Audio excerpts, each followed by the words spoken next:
See that? That's going for third. Oh, man.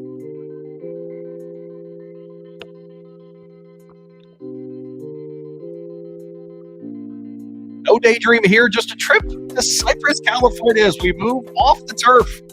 And all that kind of racing there at Santa Anita Park. So glad that you decided to start your horse racing weekend with us here at SoCal Saturdays. Barry Spears, Louie Rabaut hanging out with you. Of course, presented by Amwager, our friends at the Sporting Tribune. However, you're hanging out with us, we really do appreciate you doing exactly that. We remind you every time this week, hey, get that Amwager Edge live in California, an online betting platform designed by horse players, for horse players. They've got the speed, they've got all of the great technical abilities on the site as well. Everything from predictive true odds to conditional wagering, whether you're placing that win bet or something as complex as a pick six. They've got tools to help you bet smarter.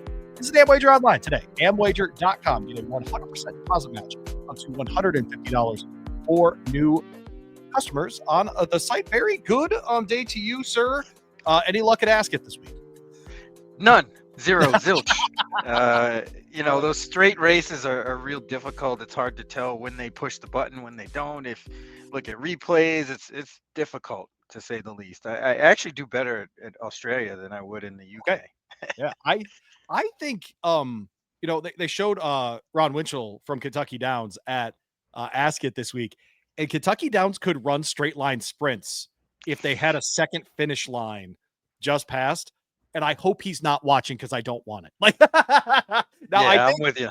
Knowing Kentucky Downs, they could just put up 300K for like an 80K claimer, that kind of thing, and a bunch of British horses would ship in for it. But I don't need it in my life, Barry, because I need to bet on these things, and I need horses to turn for me to have any kind of left or right, it doesn't even matter. Yeah, or be a quarter horse race. I'm down with that too. It'd be all right. But yes, Barry Spears, Louie Rabaut hanging out with you. It is SoCal Saturdays. Thanks for making us part of your weekend. We do move to Los Al for the Los Angeles County meet, which always makes me smile, Barry, as we move to Orange County for this one. Yeah, why wouldn't it? I mean, it's so horse racing. Lovely place. It's I do miss Fairplex. I have to say that I do miss the Fairplex meet. I used to love playing that, and Martin Pedrosa would dominate every year. Yes, right. God, that's a Fairplex reference. Where else are you going to get that today? That's right. SoCal Saturday. Los Al, though, is our focus. Shout out to Los Ponies. Hope you're doing well, Jose. Race one coming up on Saturday's card. Of course, if you're new to the program, we get together on Fridays. We preview the card on Saturday. Made special to open this one. We're going 5 furlongs. Only have a dirt course there in Cypress. $45,000 on the line here. And frankly, quality-wise, I think outside of the Bertrando, this might be the best race of the day, Barry. You might be right, but it could be one of those situations where there's a horse that just stands out here. And I think you know where I'm going with this. The Baffert horse, St. Petersburg, might be the goods. I mean, there's really not much to go on pedigree-wise with a lot of these horses. St. Petersburg has a half sibling that won first time out in late January as a 3-year-old. Okay. And won pretty good at Gulfstream Park. And the other sibling won second time out. So, I think this horse might be pretty precocious. I'm not sure why Bob Baffert is really getting a race into this horse this early, but he does well when he shows up at Los Al, so I can't knock what he's doing here. No, that's right. He got his start at Los Al. We all know that once he moved to California. And I wonder here in this spot with this horse, with the ownership, the connections, et cetera, Barry, if this isn't more, this one's ready. And now's as good a time as any to just get the horse out there. Go ahead, get 5 furlongs in. If he doesn't win, okay, we just move on from here and figure it out. But also a spot where maybe the horse gets some confidence. And then with Breeders' Cup being out west, man, those 2-year-old races, you got to have a horse ready for that juvenile day on Friday. I'm not trying to make a prediction that a horse is going to go from breaking its mate at Los Al to winning a Breeders' Cup race or anything like that. But frankly, mid-June, that's an okay time to get started if you have thoughts about November, no? Sure. Yeah, you would think so. I guess this would be like a safe spot in general, so it kind of makes sense. The rest of the horses, it could go anywhere from there. I thought the 4 L Rankin was pretty decent, has some good 5 furlong works, and I'm a sucker for the longest, fastest gate work. Yes, you are. closest to the race, and El Rankin is that with that June 14th workout. So I wanted to include that one for second. Yeah, so 6-4 for Barry on top. I have the 2 on top here in my Maroney. I'm not going to make a bad 90s or 80s reference here and sing Sharona, I promise. But this is one Luis Mendez trains here. He does really well first timers, 19%. And this to me, Barry, is more of an attempt to get some value early on. We're talking about a 5 furlong race. Son of Cloud computing in this spot. Maybe he can just get the break and get there first. The workouts have been really good. And you talk about gate works. 46 and change from the gate, handily over 4 furlongs at Santa Anita. If the horse is able to do that and do anything for the last furlong of the race, I think he can absolutely win here. I know you have the 1/3 in your handicapping here, Punto 40 for Antonio Fresu, who just won the riding title at Santa Anita Park. Doug O'Neill trains here. Another guy who's really, really good with first timers. I have the Baffert in third here for sure, but it's an interesting race for having only 6 horses in it, Barry. There's some interesting quality at the top, but you're right. That question about St. Petersburg is an interesting one. Yeah, I mean we're gonna see what it's all about early. I did really take a second look at my Maroney, um, but it's hard because there's really no form. This horse Right. does have a really fast work, and the trainer does well with first time starters. So that one was hard to leave off the ticket, but I figured there might be some tussle up front, and we'll see. Hey, Barry, I need to flip Wi-Fi's. I did a show outside of my back porch this morning, and now I'm in my studio, so I need to flip Wi-Fi. I'm going to introduce race 2. I'm going to have you talk to about a horse, and then I'm going to flop back onto the show. It's a maiden 50 in race 2, going 6 furlongs there at Los Al. $30,000 in the purse here.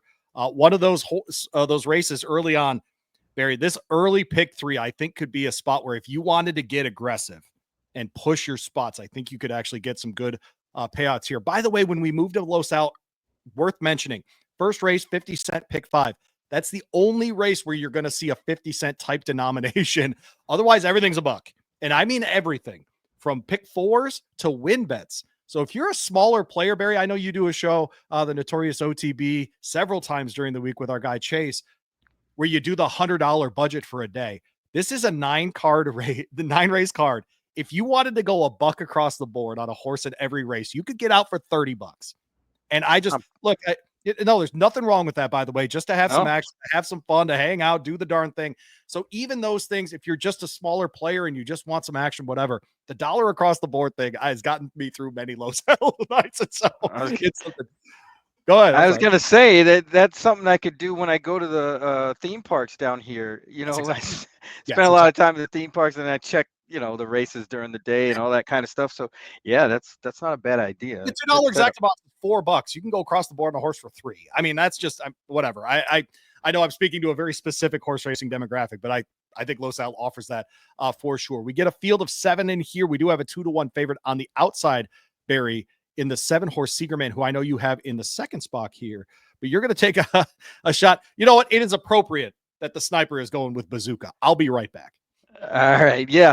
So I ended up on number 3, Bazooka Charlie, with the idea that Seegerman might get out quick to the lead and get into maybe a minor speed duel.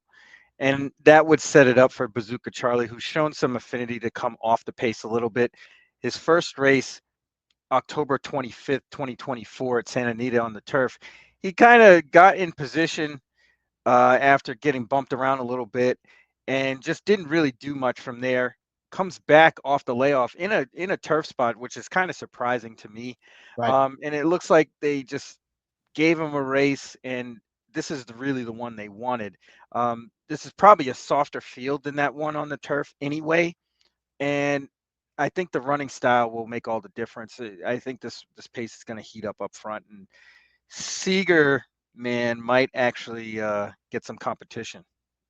It's interesting as we apologies for the scroll on top bottom. We're race 2 here. Barry, can you hear me? Did the internet flip work? Okay, great. All right. So Perfect. all the things one of the themes of this weekend and next weekend when we're talking Los Al, Barry, is the number of horses that are historically and usually turf horses, but because of the schedule and because of the layout at Los Al are on the dirt. But the other part, I think, that's worth mentioning as far as the Los Al surface, and we've seen this for years, turf horses do just fine at Los Al. They really do. If they're good, if they're just good gamers, if they're good runners, they're going to do fine at Los Al. You'll see guys like Peter Miller switching surfaces here all the time, including on this card. I think there's 3 different Peter Millers going from turf to dirt on this card.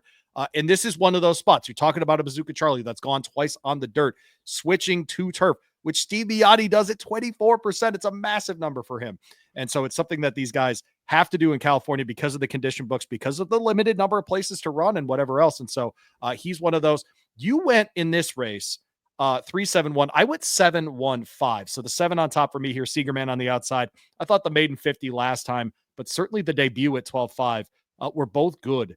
And Kazushi Kimura keeps them out here from last time for Ryan Hansen. I think this is the kind of horse that gets back to this 50 level and goes ahead and wins here. I do like the horse Legal Moose on the inside, and not moose like the animal, but rather like either the thing you, when you hear the word moose, do you think chocolate or what you put in your hair, Barry? I think chocolate. I got a tremendous sweet tooth, so yeah. You also don't need hair mousse, which I also don't need at all. But yes, Legal Moose. I don't know which one it is. It's a son of Legal Authority, so I have no idea what to do with that. But the Legal Moose comes in, second time starter. You and I love that angle for sure. The move from maiden special to maiden claimer, there's not enough for us to know if Hector Palma is making a good decision here or not based on his history. It's just not enough data there. But his second time starters do win at 15%. So I think that's good enough for me to be excited about a horse that wasn't totally in the race last time, but the work since then has shown that the horse, I think, woke up in that last race. And so it's an opportunity there for this horse to get a win here. I also do wonder with the 5 horse, Uncle Evco. Not sure what that's a mention of. Ran at State Company last time under Tiago Pereira, who keeps them out here, but that was the first time on dirt. We get to try dirt a second time. I like that angle as well, Barry, where a horse gets to try a surface a second time. Maybe this in between of being on the dirt, but a dirt that plays well to turf horses. We can get back to that, what we saw in that maiden 32 back on March 23rd. If we can get back into that kind of form, Barry, I think Uncle Evco can win. So 7-1-5, nothing too terribly interesting for me there in race 2. We'll move on to race 3 now. A reminder that we are presented by Amwager, amwager.com, our friends over there, 100% deposit match for new customers up to $150 right now. That's right. You put in $100, they put in $100. That's exactly how all of this works with them. They want you on their platform. And certainly if you are in California, they are live as well. Race 3 is a maiden 20. So we go maiden to open the card. And that's why I think, Barry, this early pick 3 could be real fun one. They're 6 furlongs on the dirt. This is for fillies who are 3 and up in this spot as well. Barry, I'll let you go first here. I know you landed on the inside horse here. Nice. By the way, if we get 6-1 here, nice play here. Yeah, I kind of doubt we're going to get that. I mean, this horse on paper looks to fit this race pretty well, especially after that last race in February where Coastal Cowgirl just drew off and Tom Starr was second by 15 lengths, but 9 clear of the third horse. So that tells me this horse is probably in the right spot as far as class-wise. And I think the race shape kind of is in that horse's favor too. There's a lot of speed. There should be a contentious pace up front. Just need Tom Starr to kind of get in the action a little bit earlier like they did in February. You and I very different on this race. So Barry and I, like a little behind the scenes with how we do this show. I always ask Barry to put his picks on a sheet next to mine so that I can kind of play it. Hey, I know you like this horse on top. It's not because I talk to Barry every day and have a heartfelt conversation about which horses at Los Al he loves. No, something like that. It's rather just that we have the same handicapping sheet. And Barry typed at the bottom while I was doing my last 3 races. Louie's making terrible picks. This is one of those races where we landed on someone very different. I've got Tyler Bays and Sean McCarthy with the Flash That Smile trainee, the 3 horse here. This is a maiden 20, Barry, so I'm drawing a line through the last race. If we get any of the last 2 performances before that at 6.5 and at 6 at Santa Anita, I think this horse will win in this spot. Both of those finishing 4th by a length and a half and 3rd by 3/4 of a length showed me enough that I think that Flash This Smile, a daughter, of Smiling Tiger, like every horse in California, it seems like, is in this one. And I think getting to this level, I think the 20 will play really well for the 3. I have the 7 in the second spot here, Barry. Ellie Moore is the 9-5 favorite. I don't love horses that are making their 11th attempt at breaking their maiden. But I do think the last 2 times out, she's been very good. Now, both of those were on the turf. We mentioned Peter Miller. This is one of those switching to the dirt. He does that at 12% in a huge sample size. And when they do win, they don't pay well. So in other words, he's not Barry. When he puts one that's very much in the right spot, they win and they don't pay. And that's a sign that I think this one could definitely be in the spot here. This is a daughter of Star Spangled Banner, of course, the Australian bred. Because when I think Star Spangled Banner, Barry, I think Australia. Yeah, of course, every time, right? Yeah. I know in this one you have the 5 in the second spot at 2-1. The second favorite on the line. Yeah, I mean, this horse was running in, with winners for a while, 5 races worth, and then now dropping back into maidens. I think that can only help. I mean, this horse doesn't really, obviously, shown an affinity to win by any means, but I think will show up. It's kind of like the 7. I think they're just win challenged and they like to finish second a lot. Yeah, no, that's exactly right. My former co-host Dan Isley used to say a lot of horses that know they're getting the same bucket of food if they finish second or if they try to really push forward and win in that spot as well. You've got the 2-horse third in your handicapping here, 15-1, a second timer. Not a lot on debut, but it was at the maiden special level up there at the 6.5 distance on the turf, the flat turf at Santa Anita. Obviously, the switch to dirt, which Ryan Hansen does as well as anyone out west at 25%. Are we hoping it's the switch? Is it the class relief, getting a McKenzie back on the dirt? What is it for you? All 3, to be honest, and they paid a pretty decent price for this horse compared to everybody else. Yep. He was sold for 135,000. Shows up in this spot after 1 run at Santa Anita on the turf. This spot doesn't make a whole lot of sense, but I don't think this horse is going to run like he did the first time. He's going to get a little bit better, or she's going to get a little bit better. And Ryan Hansen does this move quite a bit. He does well with it. Why not in a race that's really kind of all over the place? 2 for his last 9 going maiden special down to the claiming level. I'm with you on that part of it. I do think there's an element where he's making the right decision as far as getting a win here. I don't know if they're ready for this horse to get claimed because at 20 that could happen, right? I mean, this is a horse that was bred for 75, like you mentioned, sold for 135. If you think there's any chance that this 3-year-old filly, and frankly, even for breeding purposes, once we get to that point, a daughter of McKenzie, I mean, it might be worth 20 grand just in the breeding shed. I don't know. That kind of thing. So interesting to see how she ends up doing. Barry and I both have her third in our handicapping for race 3. We move on to race 4.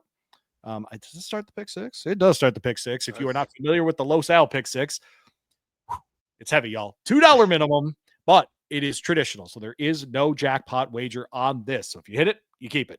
And so a bit like Naira, a bit like other places, Keeneland, depending on where you bet, it's a $2 minimum, but you keep all those things. By the way, I mentioned the $1 minimum on lots of things. That includes trifectas. That includes exactas. It also includes pick 3. So actually the pick 3s at Los Al, Barry, tend to be a pretty good play because that minimum forces you to kind of concentrate where you're putting your money in those pools.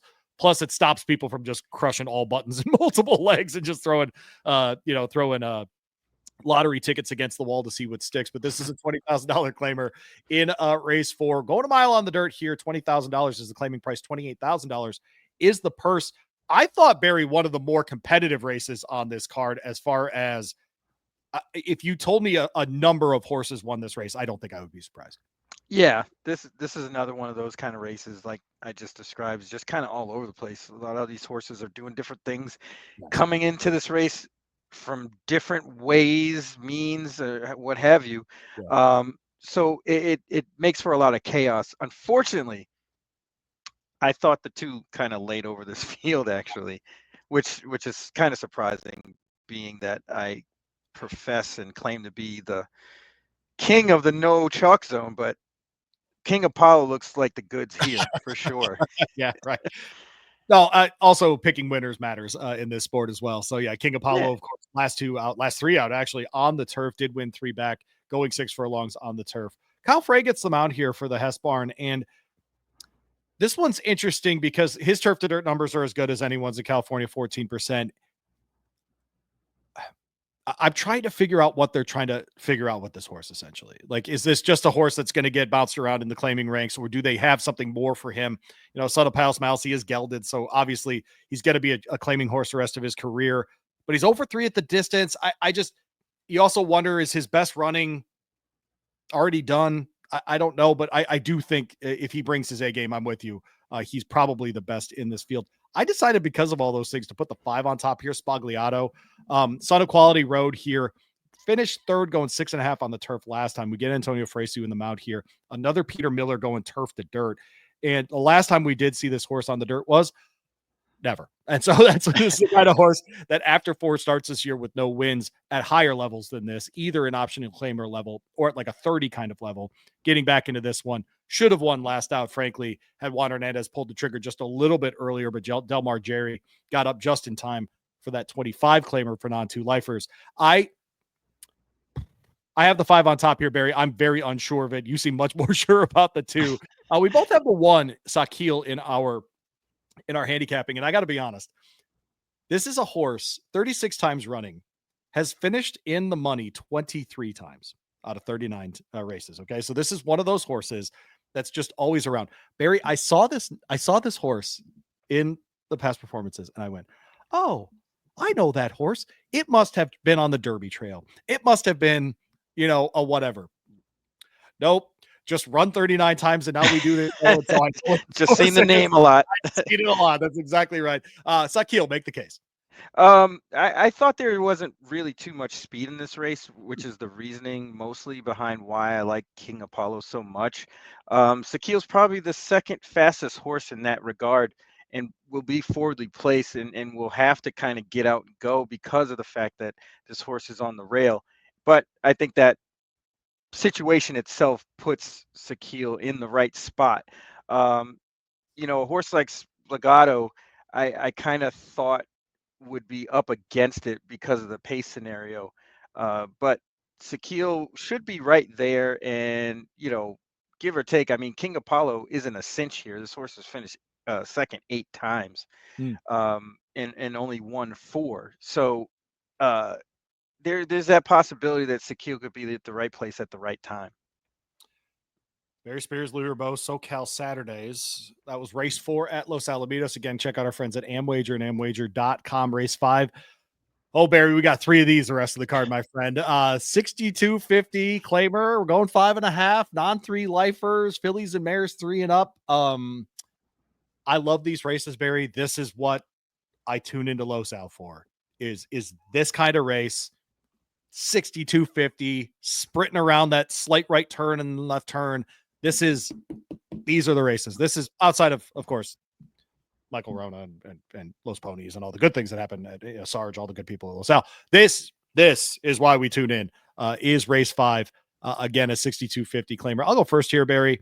And this is one where you and I landed on the same, but we should have a sounder for that. Should we not? Shouldn't there be like a something like something that, Louie and Barry actually agree on something, which is a terrifying reality once in a while. Grayson comes in here, though, for the tag here.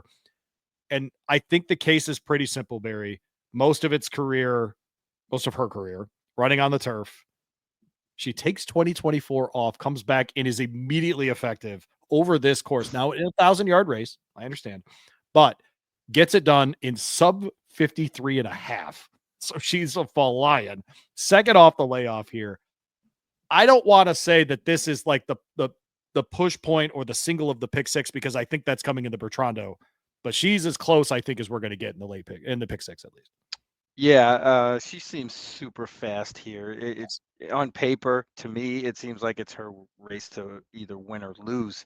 And then you look through the rest of the field, a horse like Dancing Cat has shown some speed, but not that same kind of speed that Brazen Touch has. So, like you said, probably one of the focal points of this card, at least if you're playing the pick 6. Right. I would think that a horse like this would be in it, very skinny in this spot. You mentioned Dancing Cat. I don't think that's a bad spot to go. So obviously, daughter of Dancing Candy. Billy Anti-Georgia gets the mount here. If you go 2 back at the 12-5 level with this horse winning at Del Mar, now ran out of gas at the end and was lucky to hold on in that one. at 6.5 furlongs. Luckily, only has to go 5.5 here. I think the distance for the one Danzig Cat really does hit. But I'm with you. I think Grayson Touch is just faster. I think she's just going to be better out of the gate. She's going to get the lead, and that's going to be it. But would not be surprised to see Dancing Cat right there at the end of that one as well. You and I both have the 7-1 in our handicapping. But you think Dallas Alice, which I got to say, sounds like the name of a woman who does things that you only go to see after 10 o'clock at night. But anyways, what do you like about her? I think this horse ran well in the tries at Los Al Mm, previously. Comes off the pace, so that might be a little bit of an advantage to get this horse into the mm, number. Um, because I think they're going to go really quick up front. I mean, it's funny going back to Dancing Cat when horses go from like a mile to 7 furlongs, it's right, not that big of a deal. And in fact, it almost accentuates the kick of a horse, right, making that cutback. From 6.5 to 5.5, it's a little different story. The horses tend to lag behind a little bit, and that might make all the difference. Not that Dancing Cat isn't fast, he just doesn't have the 5.5 speed versus right. the 6.5 speed. Okay. But that being said, Dallas Alice should be picking out the pieces late here. Has closed on several occasions. It seems to like Los Al a little bit. Been Yes. training and running there for a pretty long time, and this field isn't spectacular by any means. And I can see this one showing up on the scene late. Yeah, I went 7-5-1 here. So the 5 horse is Born to Stay Thirsty. And this is a name that everybody's going to learn this weekend if you don't bet Los Al very often. Edgar Payeras is their nighttime leading jock. So lots of quarter horse racing, but also these sort of 1,000-yard sprints as well. And this is a horse that won last out. And before that, and it won't show up in the past performances as a win. So this is one of those things. If you see sort of those lighter, brighter, bigger numbers, that's from a quarter horse or a mixed horse race between quarter horses and thoroughbreds. If you see that regular number, I'm talking about the form, of course, it's going to be a thoroughbred only race. The last time he was in one of those, he finished 5th by 2.5 lengths, but since then has never been worse than 3rd in a 6250 claimer at Los Al. That 54:21 winning time last time isn't fast enough to catch a Grayson Touch, but I think a 7-5 type exacta could actually be one that pays really well because I do think the one's going to catch a ton of money and deservedly in the exacta pools as well. Race 6, we move on, is the start of the late pick 4. Again, the $1 late pick 4 there at Los Al. Those pools tend to be pretty good, and the payouts tend to be pretty fun there as well. Another 6250 claimer, non-2 lifers on the dirt here. 5.5 furlongs, $13,000 purse. It's on the boys' side here. So 3 and up that have never won 2 races as well. I think this is when Barry was like, what is Louis? Oh, wait, never mind. We agree on this race. And so 8 and 9, you and I have those two on top, Fast Service and Uplift. I'll let you talk about Fast Service. Yeah, Fast Service should probably get the run of the race. Been running faster races than most of these horses collectively. Um, there's a lot of speed to the inside. The 1, 2, 3 horse should all be kind of out there winging it, and kind of slips this horse into a really nice spot. Um, this horse kind of surprised, I think, the connections when they came down to Southern California. They found those races to their liking, those restricted races, and they hook a field with a lot of those horses in this race that Fast Service, I think, should be able to handle. Notwithstanding, the runoff, like if there's a situation where Naftis, the one, kind of gets to the lead and goes off, you know, the gamble is where that would happen, or how many times you think out of 100 that would happen. And I don't think very many. I think consistency, race shape, everything else is definitely in Fast Surface's favor Yeah, and flavor. you and I both went 8, 9. If the 12 happens to draw in somehow, I do think infamous Angel Gianfranco in to ride for Eddie Freeman. I think that horse has a legitimate shot. Just looking at some of the previous form, and I think will bounce into this company really, really well. It's been running at like the 15 level starter allowance and that kind of thing. Getting into 62.5, I think, is much, much better for this horse. I'll talk about the 9 here in Uplift. You mentioned Fast Service, the 8 horse here, being able to, pick up the piece at the end. This one, no question about it. So Pleasanton, Los Al before that ran really well. At the distance is the question here, because I think this horse wants a little bit more than this. I think that like 6.5, 7 is probably better for this horse, Barry. But if this horse could break well, which is a real question here, frankly. Kyle Frey can get this one out. I think it'll be just fine. It did break well last time and finish second behind Whiskey in a Teacup, and essentially at this level as well. And what you mentioned is interesting about those restricted races. They're now filling the races at Los Al too, right? These horses. And so what a great gift they've been to Southern California racing. But yeah, this son of a upstart, it's a tough game, Barry. He's in for 65. They paid $250,000 for this horse. He's made 26.5 in his career. It's a tough game. But I do think he's got one of the better shots here. You got a long shot in the third spot here, though, in the 6 horse. That is Fly Zapper. Have you ever been called Fly Zapper before? I've never been called Fly Zapper. I've never been called that, but I wish I could use one. I might need to invest for our breezeway. I sit out there in the evenings and get eaten up. So maybe we should get a Fly Zapper. But this horse has really run very well every time. He's a gamer. Got the 4.5 at with just straight thoroughbreds and ran off in that race May 11th. Comes back with a nice work on June 13th. Why not? Yep. Yeah, no, 46 from the on the workout there at Los Al. If they like the course, they like the course. This is a horse that doesn't know anything else besides Los Alamitos out of the Charles Trees barn there in Southern California. Again, we're presented by Amwager here on SoCal Saturdays. Barry Spears, Louie Rabaut hanging out with you. Time for the late pick 3 there at Los Alamitos. Race 7 starts that sequence. Bertrando the next race, but this is a $40,000 optional claimer with a $47,000 purse. 6.5 furlongs. They'll start just into the chute there at Los Alamitos. This is for fillies and mares, 3 and up, never won, blah, blah, blah, blah, blah. And so non-two lifers essentially at this kind of level, Barry. Another interesting field, another one where you have to make decisions on horses, switching surfaces, that kind of thing. In this spot, you and I landed on extraordinarily different horses. And so you've got a long shot in here that you really like in the 8 horse In the Air Tonight. Is that a horse? That's got to be a song you like. Come on now. It's all right. I wouldn't go out of my way for it. But if it's on, I would listen. Yeah, right. But how about that? This horse, doesn't look all that bad. Dropping down in class, been keeping really, really good company and running well. 12-1 seems like a stretch when you look at everything as a whole. There's enough speed in here. This horse is okay at the distance. I think this one stands a really good shot. If we get 12-1, I might have to push all the chips in, to be honest with you. There you go. I like Oveda's Hobby right next to her. The 7 horse. Juan Hernandez is riding at Los Al this weekend, which is good for this horse. On the turf, the last 2. Before that, though, Barry, if you look at that dirt form, 6 furlongs at Santa Anita, wins by 4 under Juan Hernandez. 5.5 at this meet at Los Al at a maiden 50, wins by 12.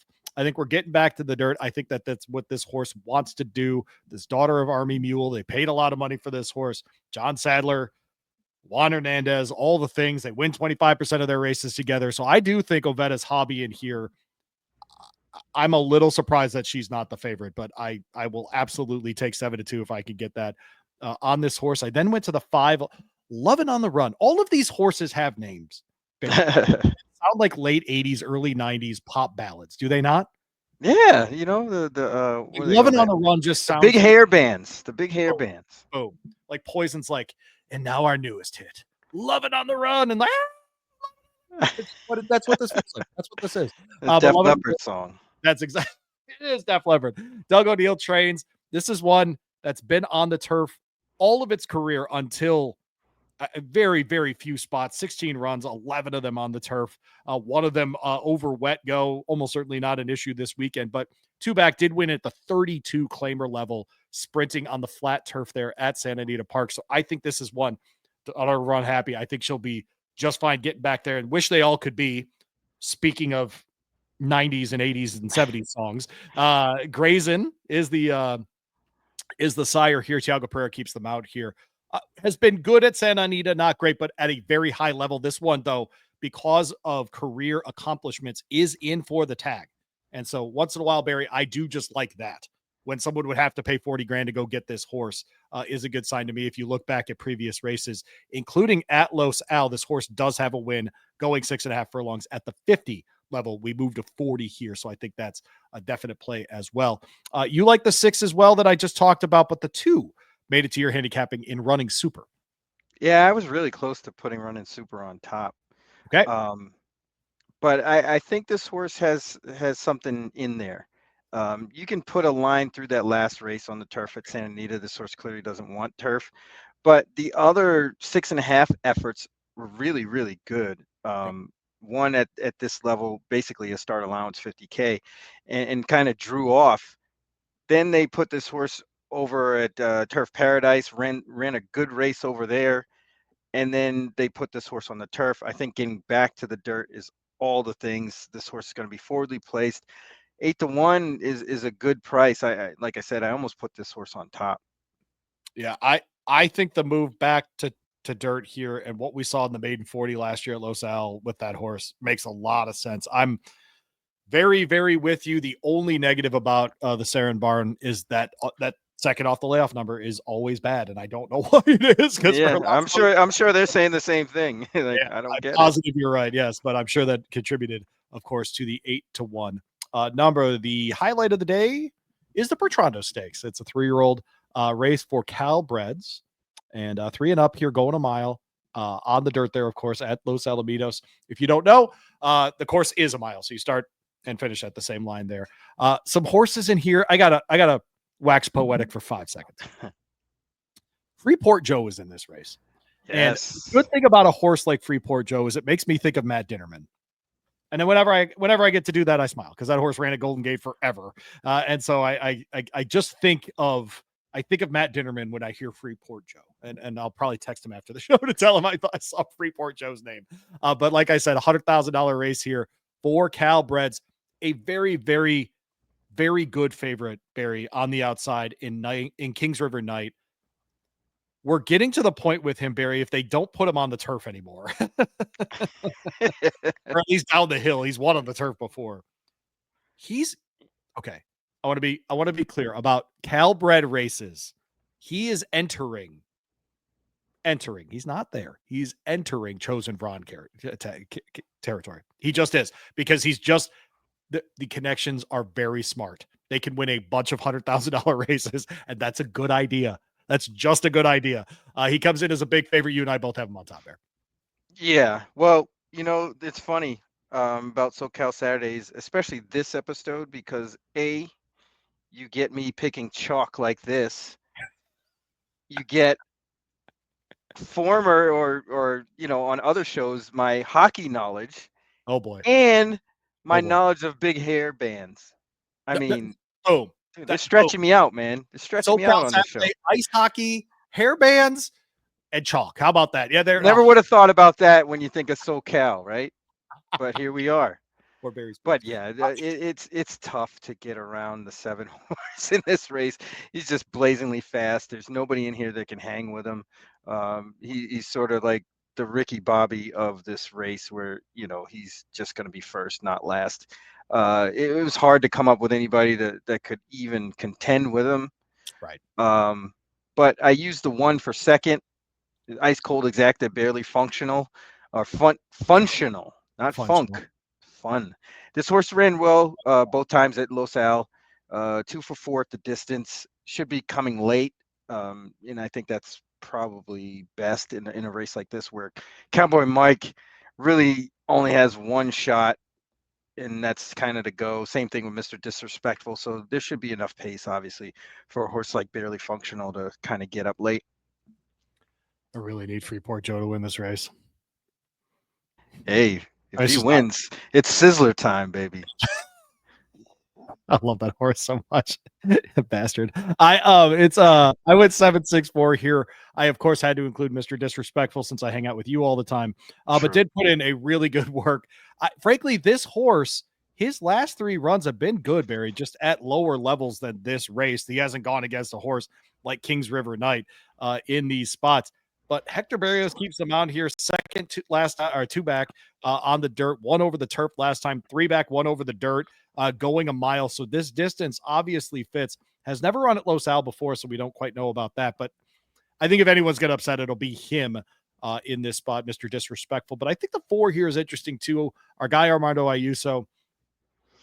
This horse is coming out of a couple of very bad performances, but if we get anything, Barry, like we had in February, where the horse goes a mile in an 80 optional claiming with Juan Hernandez, we're going to get back to that. Now, horses moved to Tim Yakteen since being in the Baffert barn before, but interested. I don't think this horse wins, Bear, but I think he can get a piece of the pie there. Yeah, As that's fair. That's fair. I mean, his races last year yeah, kind of line up too. So I could definitely see him running a big race here, but I'm not sure he could beat the 7. no, I totally get it. Stranger things have happened. Oh, no doubt about it. The Bertrando winner last year was, in fact, River. No, he ran 2 years ago in this race. I don't think he was in this race last year. I think he was on the bench. But Cowboy Mike did run in this race last year. He finished 4th behind none above the law won this race last year. That's yes. There you go. All right, the closer at Los Al. Again, we're presented by AmWager. Check us out at Sporting Tribune's YouTube page as well. If you ever miss part of the show, always try to keep that scroll going at the bottom so you know exactly which race we're talking about. Back to the 62.5. Let's go. 62.50 claimer here. 5.5 furlongs. Fillies and Mares 3 and up $15,000 purse here. Barry, and another race where you and I don't agree and you think I'm a moron, but we'll go to you first. In race by the way, another good field, overflow AE field for this one. Rose of Jericho, friend, make the case. Yeah, I got a little chalky here the late part of the card. I know. I mean, you got to write this down. This has to be like monumental. No, let's be clear about what's happening here. You come on this show, high production level, great looking host, and you go, you know what? I'm going to pick winners. And then you go on that show with the beard guy, and he's like, hey, AI stuff. And you're like, you know what I'm going to do? 30-1. Let's go. That's the difference. It's the attractiveness of the host and the maturity of the show. Obviously, that's what I got you. Yeah, no, that makes sense. I'll go with that. I'll definitely go with that. But Rosa Jericho, again, this race is akin to a lot of those restricted races that we were getting over at Santa Anita. A lot of those horses end up here, and you see some of the Los Al outcasts kind of show up. And those horses can run. They're fast early, and it makes for a difficult race. But I just think that the 9 kind of lays over this field. He's been running better since last year. I mean, most of the races last year would beat this field. Came back running March 9th after a short break. Both races in May were really good in comparison to everybody else's, and I think this horse kind of runs away with it. My kid asked me the other day, Barry, if a horse race has ever ended 1, 2, 3, and I said, yeah, it happens a fair amount. Well, I have 2, 1, 3 on top here. About to regulate, and so 2, 1, 3. See how I did that? Supersonic Flyer, 9-2 here for Jesus Aranga. I'm interested in this one, Barry, because 870 yards last time. Okay, we're getting back to a longer distance here, and I think this horse wants more distance. Essentially, the 2 races before that were excellent. They were both at Los Al. I'm hoping for a return to that kind of form. We also saw this horse win at this level at Pleasanton before and at Fresno as well. So I think if we get those kinds of performances, the 2 horse in this spot will be back to that. The 1 horse in here, Roman Empress, is really fascinating. 6-year-old mare here, has 2nd and 3rd place finish the last 2 out. I don't have a great overwhelming case for her here, Barry, but this is the kind of horse already running her 8th race this year. Sometimes these horses just go ahead and jump up in these spots. I've liked the last couple of works as well, and they were way back about a month and a half ago. So no time to work since then. We're just running this horse. I'm interested to see how she bounces back here. And then the 3 horse, Queen of the Track. It's getting her 4th start of the year, has run 3rd twice. Last time was really close in a starter allowance at Los Al. Before that, did win at the 62.50 claiming level. Before that was running at 12.5s and 10s, those kinds of things. Needed to drop into this level to win. I love the 6-1 number. These connections lesser known, frankly, Barry. So I think we'll get every bit of 6-1 on the 3 here. So I went 2-1-3, but I know you like the 5 in this spot. Irish Prancer. I'm sure you've never been called the Irish Prancer. No, not recently. Maybe when I used to live in Massachusetts, they might have confused me when I was wearing green or something, but not since I've been to Florida. And I wear green quite a bit. You see all the What are the Miami Barry Hurricane Boys? stuff. Yes. But I thought Irish Prancer, if you look at the record at the distance, is pretty Mm, good. 3 for 9 at the distance, 2 seconds, 1/3. More than half this horse's earnings have been at this distance, and this horse is getting back to this distance for the first time in quite a bit. Ran pretty good against Queen of the Track last time, May 17th. Um, and you see this horse go back to the Pleasanton and Fresno days. yeah. I think that form would be okay here, and it looks like this horse is kind of rounding back into form. Gets Rojas Fernandez again, and I think this is a good thing at 15-1. All right, that wraps up another edition of SoCal Saturday. We do, of course, need to flip over to the Ohio Derby. What a transition that was. We'll go to the Ohio Smooth. Derby now. Yeah, just this show. I mean, just what a wonderful, delightful program this is. But the Ohio Derby is the last race on the card tomorrow at Thistledown, 6:20 Eastern time. So right as they'll be getting to the gate there out west at Los Alamitos. They'll start at 4:00 Eastern, 1:00 Pacific out west. This race goes off at 3:20 Pacific, Barry. In the Ohio Derby, you and I both landed on the same horse. Why do we like McAfee? Because I learned how to say Thistledown and not Thistle Downs. Uh, Did I say that this? was that. No, that was Okay. me. That's totally me. I for the longest I was like, oh, Thistle Downs, and it was like it's not even Thistle Downs. But It's I think McAfee kind of gets into the right trip. yeah. There's some speed in there. Clever again, I really don't trust at all. I Anytime agree this with that. horse got Yeah, breathed on, that packed it up, that part. and it has to prove it outside of Oaklawn as well. Moplex, who's on the way outside, is a Yeah, really, really nice horse. he is. Really nice horse, and I think that horse is actually better than Clever again, to be honest. And those two are going to hook up. You add another couple in there. You got McAfee sitting right behind him. Just needs that same trip he got last time in the Peter Pan, and I think he will because you see the drop in class there. Yep. The horse got into the race a lot earlier than he did in the Wood Memorial. I'm interested in a couple of other horses in here as well, but I have McAfee on top. Capo Luca, who's going to break right next to him, loves distance.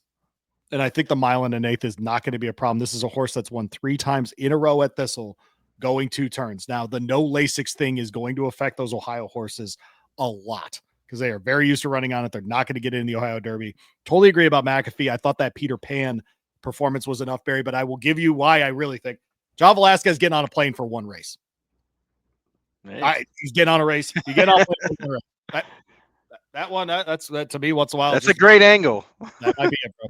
All right. Well, he's Barry. I'm Louie. This has been another rendition of SoCal Saturdays. Again, we always encourage you go check out our friends over at Amwager and amwager.com. amwager.com.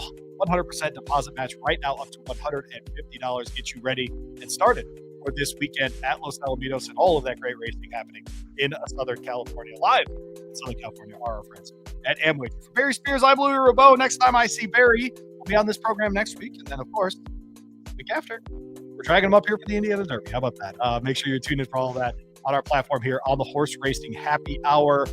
You also catch today my interview with Anthony Pascal from FanDuel. We talked about the Chicago Stakes there at Churchill Downs tomorrow night. What a spectacular race that's going to be as well. And of course, the late pick 3. We tried to decipher that at Thistle Downs. They'll be winning the Ohio Derby. Derbies. These Barrys, I'm Louie's. See you.